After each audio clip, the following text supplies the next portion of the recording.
That's right. And we were talking about the name of this beverage, but we don't want to reveal it yet, I guess, right? No, I Probably not until we... Because there was a little story I thought you refrained It was. from sharing. I've done that like 3 times already today. It's good. We've started doing this. I was about we're to finally learning. Maybe. All of our good material is usually out there. it's out there. We're finally giving it to you. We're bringing it to the table here. This is why you subscribe to us on YouTube or watch our live shows on twitch.tv/AboutBeverages is because I hopefully finally bring a story or two and don't leave them out there. So what we are driving at is that we do have a beer and for me at least, it was a little bit with Thanksgiving in mind. It is a seasonal beverage. It is out now, believe for the next month or 2. So it could make it into your other holiday seasons, but I was thinking about Thanksgiving. So that's what I had in mind for this beer. For our Give It a Shot, I'm Andrew. And I'm Keith, and we are AboutBeverages.com. And the beverage that we are about today is the Membata. I'm hoping I'm pronouncing that right. From Modern Times Brewing. It is a stout, a coffee stout, to be specific. And we were talking about the origin of the word because it reminded me of a song that probably only very few people would know what I'm talking about. I don't even know if you know what I'm talking about. When I say, there's a song that goes, din da da dun do do, and I was saying, Membata, Membo. So, din da da. And there's probably only one person out there that I know of who knows that song. But anyways, it's that's what I was thinking of. But yet, this word is actually references an island or a mythical island. Exactly. It's a fictional island. Apparently, it's an Indonesian word, and it's meant to be ambivalent, is what this word means, or be in doubt. Okay. So I don't know. I usually don't doubt the skill of Modern Times in their brewing. That's true. why I pick up almost everything new that I see from them. Yeah. And this coffee stout was no different. But I was, like I said, I was thinking a little bit about Thanksgiving.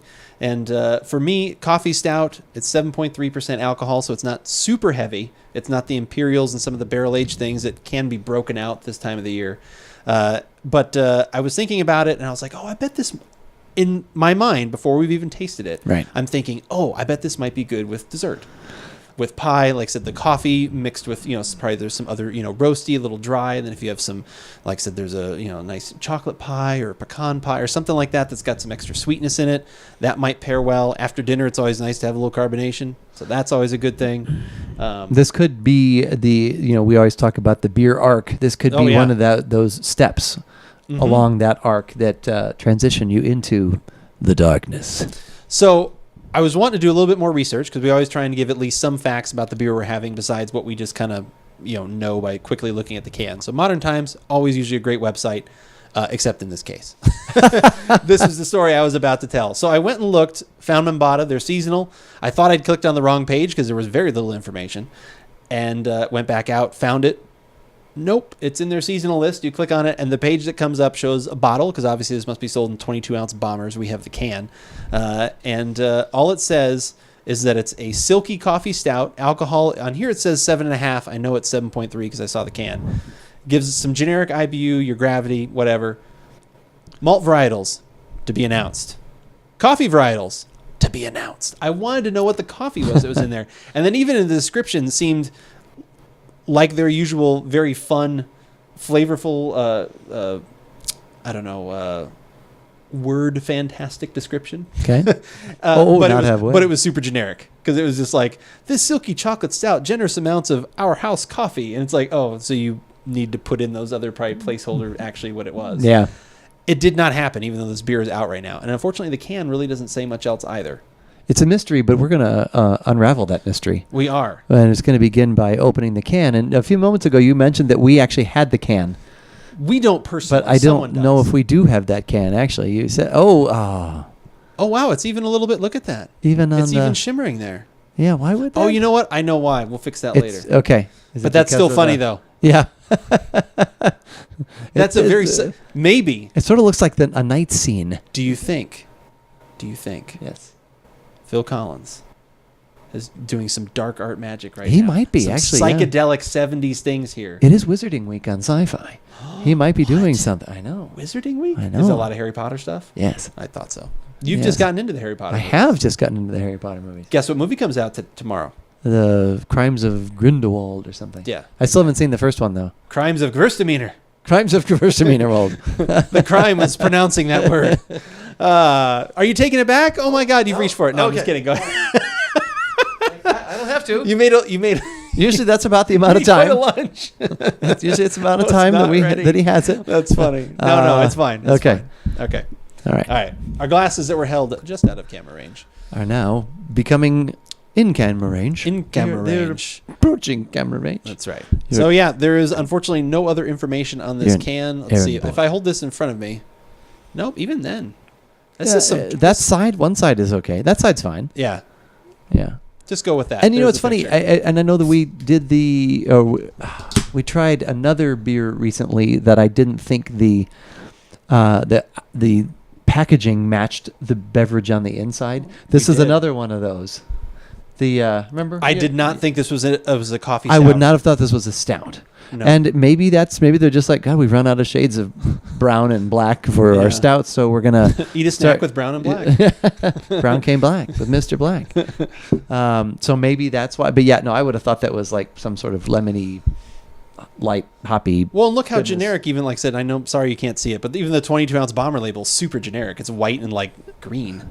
Yeah, like light green colors around their other stuff. But anyway, let's get to what actually matters. All right.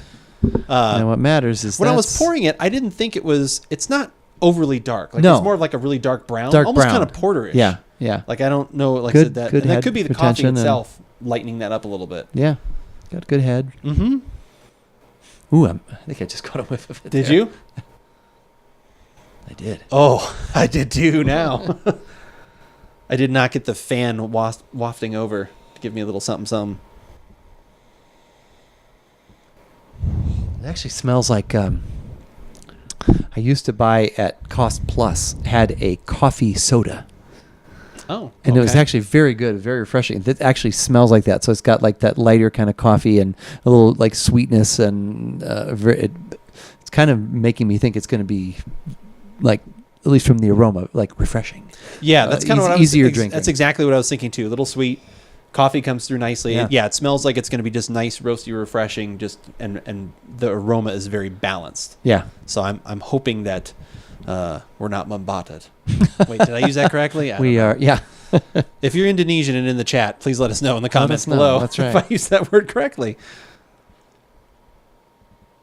That's pretty darn good. I have not been let down. That's delicious. I wouldn't mind a little more body, but I don't know if I want more body now that I'm saying that. Yeah. Yeah. Yeah, I get what you're saying because that's always the initial reaction. 100% get it. Yeah. But the way the flavors are, they're like I said, it's everything we just talked about, or at least to me, everything that's talked about in the aroma, I'm getting in the flavor. It's a little bit of sweet, and it's more toward like a sugar, like a white sugar sweet. Like it's not a heavy brown sugar or maple or something. Well, yeah, that's what I was saying. Which it's almost like you put a little sugar in your coffee, which God knows, please don't do that. Which is why I was saying in the aroma that remind me of that coffee soda that I buy. Oh, okay. Because it has that more sweet, sugary. Is that a Joe? No, who's the guy? What's that? Who makes the sodas? Like literally something soda. Joe's. It's not Joe's soda. No, who is it? There's that soda brand. That makes all the Taylor's Tonic? No, it makes all the weird sodas. It literally is called like something soda. Oh. Damn it. The Physicist? No. Okay. No, it's just like a Cost Plus brand.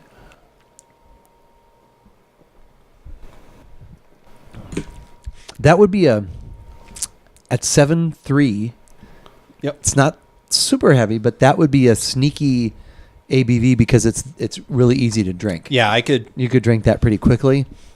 I think it is a good step on the arc, not necessarily, like I said, viscous mouthfeel, but as far as darkness and alcohol, it could definitely be a good transition to that next step. If that's that's what we do usually, is try to layer. We try to layer our and I think this would go well with some dessert things for sure because the dessert almost could add the body and the viscosity to this. Yes. And so you've got the lighter upper flavors. You've got the you are correct. Sir. You are correct.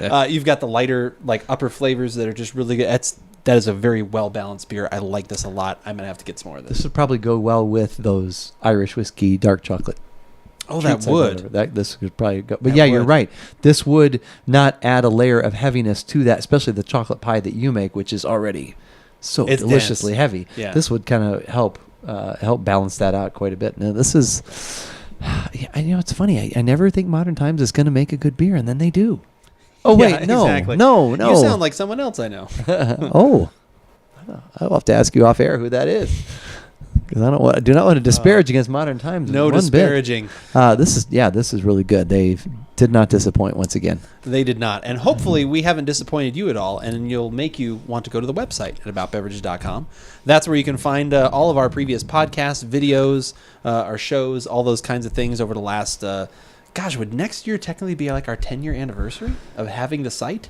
Yeah, sometime in 2008, I think we got it. I don't think our first podcast went. Yeah, we could celebrate. We should celebrate. We'll have to celebrate something on that. But anyway, something we haven't been doing quite as long, but has a lot of videos and content is YouTube. I know. New things are scary. YouTube hasn't been around that long. You wonder if it's going to be like something you want to invest Flash your in the time pan. Flash in the pan. Exactly. Yeah. Trust me, it's pretty good. Yeah. Especially our channel. Help us help them. Exactly. Our channel, pretty good. And one last place, if you want to interact with us, get involved live, we do these shows along with some extra content every Thursday night. Most Thursdays. I said let's say most Thursdays, especially now as we get into the holiday season, maybe a little more sporadic. Yeah. But most Thursdays, we get together around 5:30 Pacific, twitch.tv/AboutBeverages. Join us, won't you? Exactly. But, as we always say, whether we like it or not, you should give it a shot.